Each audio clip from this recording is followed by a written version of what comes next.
Alam mo ba na ang tawa-tawa o sa Bisaya salingkapaw o sa English pa ang euphorbia, hirta.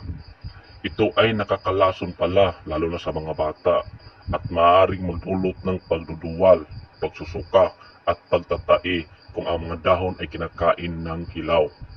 Maaari rin itong magdulot ng pangangati sa balat o mga reaksyong allergy kapag inilapat sa balat at posibleng hindi ligtas na inumin kung ikaw ay buntis o nagpasuso.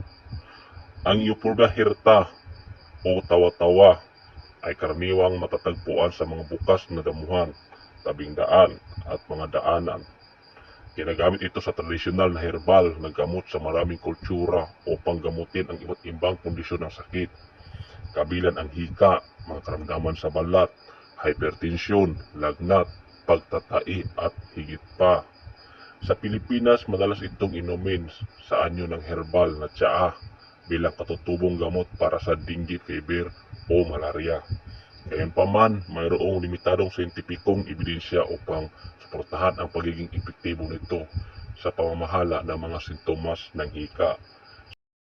Maraming salamat po, Jun Losada at your herbal witness. Ingat po kayo lagi. Salamat, bye-bye.